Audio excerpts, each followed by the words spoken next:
अस्सलामुअलैकुम स्टूडेंट्स। तो आज हम बात करेंगे जी गैल्वानिक सेल के ऊपर। फर्स्ट ईयर का टॉपिक है ये केमिस्ट्री में से। तो गैल्वानिक सेल क्या होता है?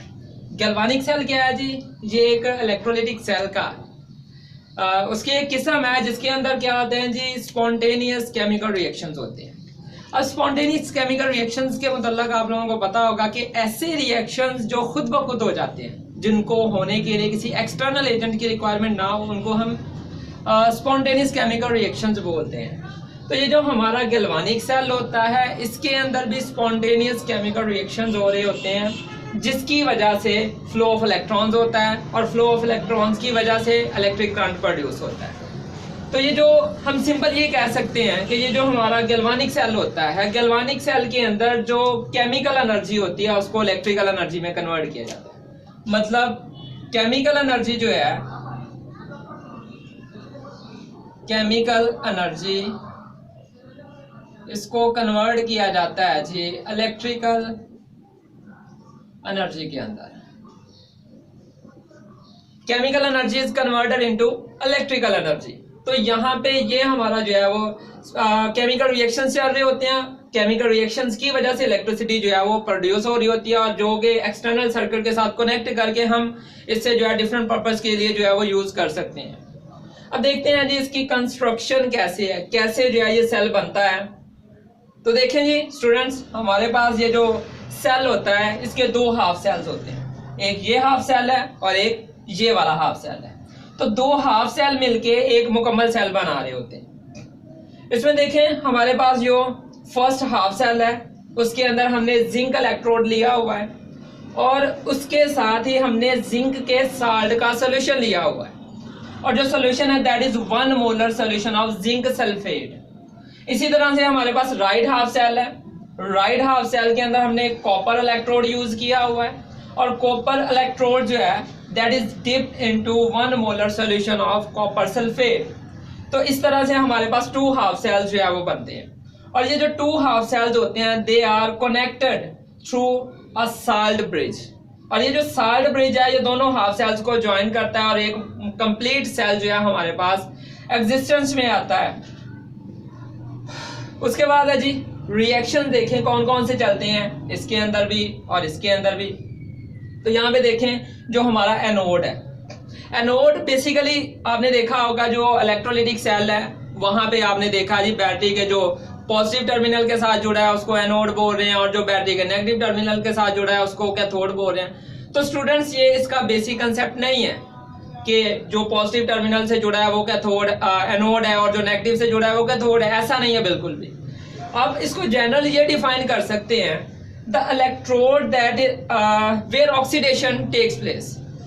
जहां पे ऑक्सीडेशन होगी उस इलेक्ट्रोड को जो है हम कैथोड एनोड बोलते हैं, और वो इलेक्ट्रोड जहां पे रिडक्शन होगी that electrode is known as cathode. जहां पे ऑक्सीडेशन होगी वो एनोड है, जहां पे रिडक्शन होगी वो कैथोड है। इलेक्ट्रोलाइटिक सेल के अंदर भी हम ऐसे ही डिफाइन कर सकते हैं, और यहाँ पे भी हम ऑक्सीडेशन रिडक्शन की बेस पे जो है इसको डिफाइन कर रहे हैं। तो जिंक जो है, अगर हम देखें जिंक का हमने एनोड लिया है, क्यों जिंक का एनोड लिया है? जिंक जो है इसका ऑक्सीडेशन पोटेंशियल ज्यादा होता है। ऑक्सीडेशन पोटेंशियल ज्यादा होने की वजह से it has the ability to lose electron as compare to copper. Zinc के अंदर इलेक्ट्रॉन को लूज करने की ज्यादा कैपेबिलिटी पाई जाती है एज कंपेयर टू कॉपर। तो इसलिए जिंक जो है ये ऑक्सीडाइज होता है।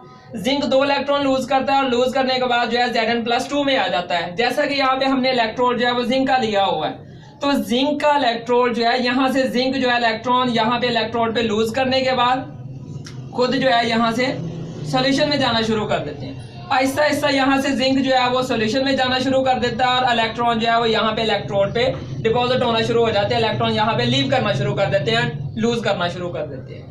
और दूसरी साइड में देखें तो इलेक्ट्रॉन जो है फिर वो मूव करते हैं। एक्सटर्नल सर्किट के साथ हमने कनेक्ट किया तो इलेक्ट्रॉन मूव करेंगे जिंक से कॉपर की तरफ, और उस इलेक्ट्रोड पे क्या हो रहा है जी, कॉपर बेसिकली 2 इलेक्ट्रॉन गेन करेगा। गेन करने के बाद जो है वो डिपॉजिट हो जाएगा इलेक्ट्रोड के ऊपर। देखें यहाँ पे सोल्यूशन के अंदर कॉपर सल्फेट पड़ा हुआ है।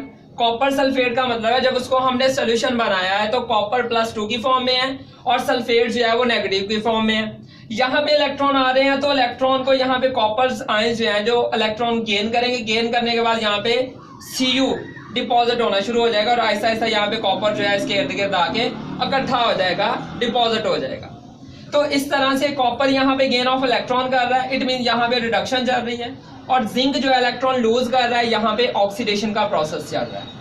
तो ये हमारे पास जो है वो दो रिएक्शन यहाँ पे चलते हैं, एनोड के ऊपर ऑक्सीडेशन हो रही होती है और कैथोड के ऊपर रिडक्शन चल रही होती है। ठीक है जी, तो नेक्स्ट हम देखते हैं सेल नोटेशन कि किस तरह से जो है वो सेल को सेल की नोटेशन के साथ शो किया जाता है कि सेल जो है किस तरह से रिएक्शन जो है वो सेल के अंदर चलता है। तो बेसिकली हम इसको नोटेशन जो है इसकी जो सेल को रिप्रेजेंट करने का मेथड है, इसमें हम जो ऑक्सीडेशन ऑफ सेल है उसको पहले रिप्रेजेंट करते हैं। देखें यहाँ पे जिंक जो है after losing electron aqueous media में जा रहा है, पहले सॉलिड फॉर्म में था। सॉलिड फॉर्म में कहाँ पे था?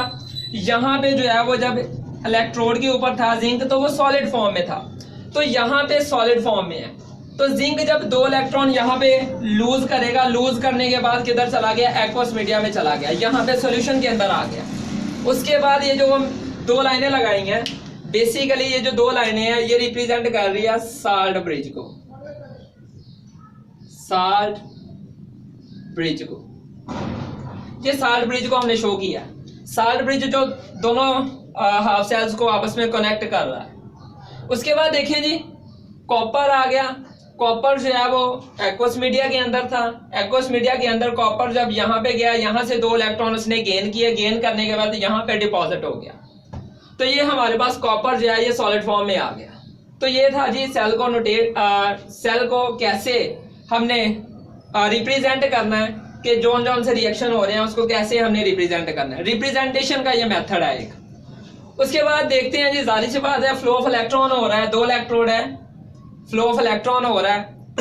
अगर इलेक्ट्रॉन्स के फ्लो को रोक लिया जाए तो यहाँ पे जाहिर सी बात है कोई ना कोई पोटेंशियल आएगा। दोनों के इलेक्ट्रोड पोटेंशियल के अंदर डिफरेंस है, तो यहाँ पे पोटेंशियल प्रोड्यूस हो जाएगा। सेल पोटेंशियल टोटल हम कैसे यहाँ से कैलकुलेट कर सकते हैं? तो यहाँ पे सेल पोटेंशियल कैलकुलेट करने का जो मेथड है that is E cell equal to E reduced minus E oxidised. पहले आपने कौन सा लिखना है जी? रिडक्शन पोटेंशियल, कि जो सेल जो हाफ सेल है जिधर इलेक्ट्रॉन की एक्सेप्टेंस हो रही है, गेन ऑफ इलेक्ट्रॉन हो रहा है, उसका पोटेंशियल आपने पहले लिखना है माइनस के बाद आपने ऑक्सीडेशन पोटेंशियल लिखना होता है किसका? जो कि आपके पास एनोड वाला सेल है, एनोडिक हाफ सेल का ऑक्सीडेशन पोटेंशियल होगा। तो यहाँ पे ऑक्सीडाइज्ड होने वाला जो मटेरियल है, ऑक्सीडाइज्ड होने वाला जो इलेक्ट्रोड है उसको हम यहाँ पे लिखेंगे। तो नेगेटिव का साइन वैसे आ गया। तो जो हमारे पास हमने जिंक यूज की है, तो जिंक का यहाँ पे जो ऑक्सीडेशन पोटेंशियल है वो माइनस 0.74 होता है। तो माइनस माइनस से मल्टीप्लाई होकर प्लस हो जाएगा, 0.34 प्लस 0.76 प्लस करेंगे तो 1.1 वोल्ट पर। अगर हम सेल यूज करते हैं जिसके अंदर zinc as an anode work कर रहा हो और copper as a cathode work कर रहा हो, तो उसका जो सेल पोटेंशियल आएगा दैट विल बी 1.1 वोल्ट। उसके बाद देखते हैं जी साल्ट ब्रिज हमने यूज किया है जी। साल्ट ब्रिज की वर्किंग क्या है पहले तो हम देखते हैं जी। साल्ट ब्रिज कंपोजिशन क्या बना किससे हुआ है? तो साल्ट ब्रिज बेसिकली यहाँ पे जो है वो हमने ये जो यूज किया हुआ है ये एक ग्लास ट्यूब होती है, ग्लास की बनी हुई एक ट्यूब है और इसके अंदर जो है एक जेली टाइप मटेरियल पड़ा होता है। Jelly type material agar gel इसको बोलते हैं। यहाँ पे जेल मैंने लिखा है, एगर जेल होती है बेसिकली ये एगर जेल। एगर जेल क्या है? एगर एक प्लांट है जो समुद्रों के अंदर पाया जाता है। ये उस प्लांट से जो है ये जेली बनाई जाती है। तो उसके अंदर जो है वो पोटेशियम क्लोराइड का मिक्सचर सा बना के ये जेली टाइप मटेरियल हम जो है वो इसके अंदर भर देते हैं। और ये जो इसके एंड्स होते हैं, इन एंड्स को जो है वो कॉटन के साथ जो है कॉटन लेके यहाँ पे जो है वो हम इसको रख देते हैं ताकि वो लिक्विड जो है वो इसके अंदर जो है वो मूव ना कर जाए, सोल्यूशन के अंदर मिक्स ना हो जाए। तो ये इसकी कंपोजिशन है, ग्लास ट्यूब है, जेली टाइप मटेरियल है और पोटेशियम क्लोराइड इसके अंदर एग्जिस्ट करता है। फिर देखें जी जो साल्ट ब्रिज है ये फंक्शन क्या कर रहा होता है? तो साल्ट ब्रिज की फंक्शनिंग क्या है जी? अब देखें साल्ट ब्रिज का काम है जी, ये जो दोनों आपके पास हाफ सेल्स हैं तो यहाँ पे दोनों सॉल्यूशंस को न्यूट्रल रखना। अब न्यूट्रल रख रहा है, कैसे रख रहा है? पहले तो देखेंगे यहाँ पे जिंक है, इस इलेक्ट्रोड, ये इलेक्ट्रोड जो है ये जिंक का बना हुआ है और ये जो सॉल्यूशन है इसके अंदर जिंक सल्फेट पाया जा रहा है। यहाँ पे आयंस मौजूद है, फर्दर आयंस यहाँ से सॉल्यूशन के अंदर आ रहे हैं। तो इट मींस यहाँ पे ये जो हमारे पास लेफ्ट हाफ सेल है इसके अंदर जिंक आयंस बहुत ज्यादा हो जाएंगे। और अगर हम दूसरी तरफ देखें, यहाँ से मुसलसल कॉपर जो है वो कॉपर इलेक्ट्रोड के ऊपर क्या हो रहा है, जाके डिपॉजिट हो रहा है। अगर डिपोजिशन हो रही है कॉपर की, इट मींस यहाँ पे नेगेटिव आयंस बहुत ज्यादा हो रहे हैं। यहाँ पे नेगेटिव आयंस बढ़ते जा रहे हैं, यहाँ पे पॉजिटिव आयंस बढ़ते जा रहे हैं। तो इस वजह से दोनों सॉल्यूशंस न्यूट्रल नहीं है, एक साइड पे पॉजिटिव आयंस ज्यादा है, एक साइड पे नेगेटिव आयंस ज्यादा है। तो इन दोनों सॉल्यूशंस को न्यूट्रल रखने के लिए ये क्या करता है जी, ये ऑपोजिट आयंस प्रोवाइड करता है। यहाँ पे पोटेशियम क्लोराइड है, तो यहाँ पे नेगेटिव आयन अगर ज्यादा हो रहे हैं, इधर वाली साइड पे सल्फेट आयंस बहुत ज्यादा हो रहे हैं, जिसकी वजह से ये क्या करेगा, इधर पोटेशियम को देना शुरू कर देगा। पोटेशियम जो है वो इधर मूव होना शुरू हो जाएंगे। और इधर वाली साइड पे क्या है जी, जिंक बहुत ज्यादा हो रहे हैं। अब जिंक ज्यादा हो रहे हैं तो ये क्लोराइड आयन जो है वो इधर वाली साइड पे मूव करवाना शुरू कर देंगे, जिसकी वजह से जिंक क्लोराइड बन के ये भी न्यूट्रल हो जाएगा सोल्यूशन, और ये वाला भी जो है वो न्यूट्रल सोल्यूशन हो जाएगा। ठीक है जी। तो इसका काम क्या है जी, दोनों सॉल्यूशंस को जो है, दोनों हाफ सेल्स के जो सॉल्यूशंस है, इलेक्ट्रोलाइट्स जो है, उनको न्यूट्रल रखना होता है। ठीक है जी। अगर सपोज करें यहाँ पे साल्ट ब्रिज नहीं है तो क्या होगा, अगर यहाँ पे साल्ट ब्रिज हम इस्तेमाल नहीं करते तो होगा क्या, एक साइड पे पॉजिटिव आयंस बहुत ज्यादा हो जाएंगे, एक साइड पे नेगेटिव आयंस बहुत ज्यादा हो जाएंगे। जब यहाँ पे नेगेटिव आयंस बहुत ज्यादा हो जाएंगे, क्या ये इलेक्ट्रॉन इधर आ सकते हैं? बिल्कुल भी नहीं। जो नेगेटिव आयंस है वो इलेक्ट्रॉन्स को रिपेल करेंगे, और यहाँ पे जो पॉजिटिव आयंस है वो इलेक्ट्रॉन को वहां पे जाने ही नहीं देंगे, जिसकी वजह से फ्लो ऑफ इलेक्ट्रॉन्स जो है वो क्या हो जाएगा, रुक जाएगा। और साइमल्टेनियसली फ्लो ऑफ इलेक्ट्रॉन्स जो है बंद होने की वजह से इलेक्ट्रिसिटी प्रोड्यूस होना भी बंद हो जाएगी। इट मींस हमारा जो फ्लो ऑफ इलेक्ट्रॉन्स और इलेक्ट्रिसिटी प्रोड्यूस होना बंद हो जाएगी अगर यहाँ पे साल्ट ब्रिज जो है वो यूज नहीं करते हैं। तो स्टूडेंट्स ये थी फंक्शनिंग ऑफ साल्ट ब्रिज। अब हम मूव करते हैं जी further. Voltaic cell is reversible cell.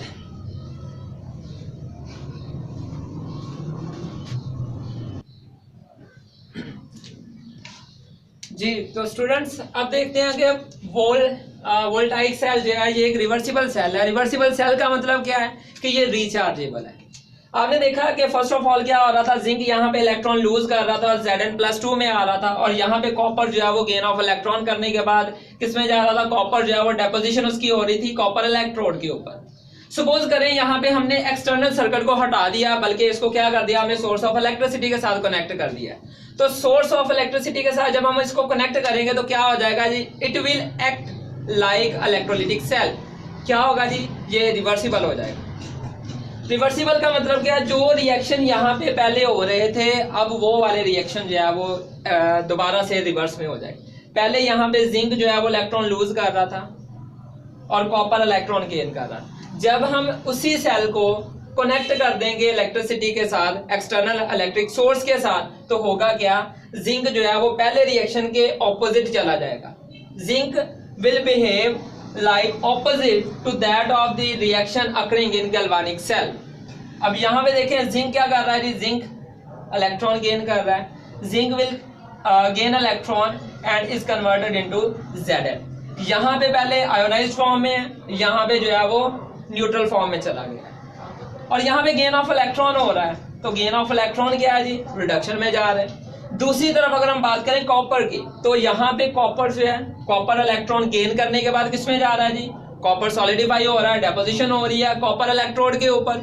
लेकिन यहाँ पे देखें copper again losing electrons and is converted into Cu2+। It means जो रिएक्शन फर्स्ट यहाँ पे चल रहा था, ये रिएक्शन जो है ये बिल्कुल उसके ऑपोजिट है।